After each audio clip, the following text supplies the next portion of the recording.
With the gaming industry bigger than ever, kicking out multi-million-dollar projects left and right, it's hard keeping up with every last thing you should play. On the flip side though, you've got more options than ever. More games that have associated fanbases or passionate followings screaming that a certain title didn't get its due. The more time passes, the more the collective spotlight moves on, and the more that recommendation feels essential because that wider set of people just don't know what they're missing. I'm Scott from WhatCulture.com, and these are 9 seriously underappreciated video games. Number 9. Batman: The Enemy Within.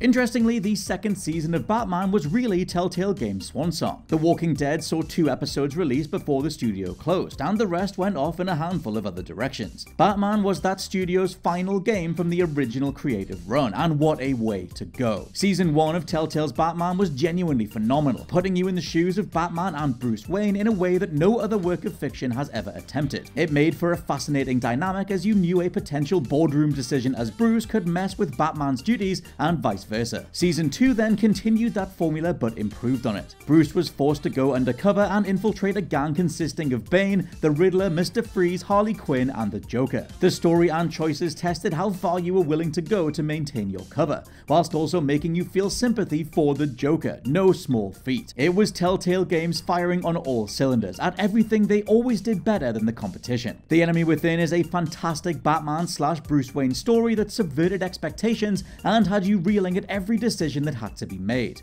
Troy Baker's Bruce Bat combo is low-key an all-timer, and I think it'll only get more appreciated as we move forward. Number 8. Ni no Kuni 2. A sequel to Sony's breakout JRPG was never a sure thing, but Ni no Kuni 2 is a beautiful RPG that does lack the heart of the original, whilst making up for it with better gameplay and a more robust world. If you never played the first Ni no Kuni, it was a mesmerizing JRPG that tasked you with collecting familiars, then battling, almost like Pokemon or Persona. What really set Ni no Kuni apart, however, was its heart-wrenching story, told with Studio Ghibli-style animated cutscenes that were just endlessly charming. The sequel then features even better gameplay, a more interesting world, lots more familiars, and a fun town building mode. Yes, it missed those Ghibli cutscenes and the touching story, but Ni no Kuni 2 remains one of the most recommendable and gorgeous RPGs of the modern day. Number 7. Grease. Graphics will never trump gameplay entirely, but if we're making a pie chart of reasons to play Grease, it's definitely 80% that godlike art direction. An absolutely wondrous painterly style backed by an impactful story told entirely through visuals, gameplay borrows small parts of a Metroidvania structure, including light platforming and various abilities you'll unlock over time. Speaking of over time, this initially launched on Switch and PC, though 2019 saw one hell of an upscale over on PlayStation 4 and PlayStation 4 Pro. With the game now running at 4K with locked FPS frame rates, also available on PS5, if you want a literal feast for your eyes that's a joy to play through and explore, Grease is that game. Number 6. Firewall 0 Hour.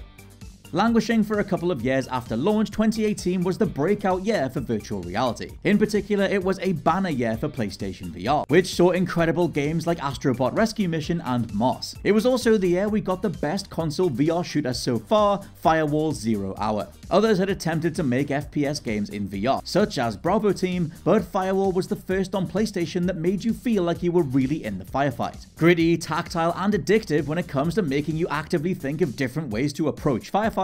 You'll physically take cover or play the angles game against someone in hiding to just pop a headshot. Solid graphics help immerse you in the action, and every time you see a bullet coming square at your face, your heart will skip a beat. Firewall was a huge stepping stone for PSVR when it comes to how these kinds of experiences can really work and elevate the genre itself.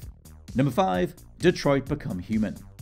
Somehow the forgotten Quantic Dream game, despite an insane budget, production values, and fact it has a very dedicated fanbase, Detroit: Become Human is a story told from multiple perspectives you need to experience yourself. Detroit circa 2038 is a city revitalized by the advent of androids as human helpers. Think iRobot, but much more lifelike. 3 androids, Kara, Marcus, and Connor, find themselves intrinsically linked in a world that is on the brink of a revolution. It's a story that works surprisingly well once you have to make decisions as one character that affects the the other, even if the whole thing is insanely heavy-handed when it comes to drawing on racial subject matter across the board. The elephant in the room is obviously that Detroit and David Cage's writing play too fast and loose with incredibly sensitive topics, not to mention Cage's reputation plummeting in recent years alongside a string of ugly accusations. It'll be on each player whether or not they're comfortable separating these elements from the game itself, as in the latter's case, tracking a collective player base's choices in this context and seeing which branching story paths you missed or committed to can be very satisfying.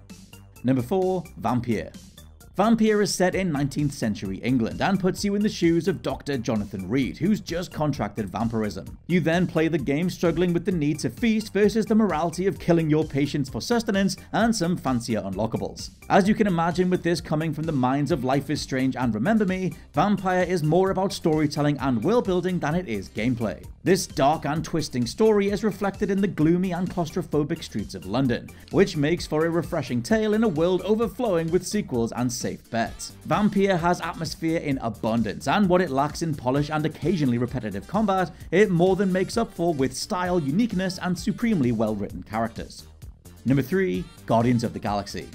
The best Marvel game that isn't Insomniac Spider-Man titles but deserves to be up there with them, Guardians of the Galaxy suffered a terrible initial gameplay demo at E3, and then a completely flat marketing rollout that didn't accentuate its positives whatsoever. What Square Enix appeared to show off was a thrown together cash grab, almost feeling like Avengers DLC being sold for full price. What Guardians actually is though is an incredibly well-written character piece from some key minds behind Deus Ex. Optional side missions and conversations are on the level of Mass Effect, and the overall story here gets incredibly emotional and unique in tackling themes of fatherhood and what it even feels like to know a group of people have your back no matter what. Yes, combat gets repetitive, but it's serviceable enough and nowhere near the majority of what you're doing. This is a game that prioritizes its characters, fun soundtrack, neat dialogue options, and above all, that specific Guardians tone. Its clear creative director Jean-Francois Dugard got the source material and knew exactly how to elevate it. Eidos Montreal's Guardians of the Galaxy is the best Guardians of the Galaxy thing we've had so far.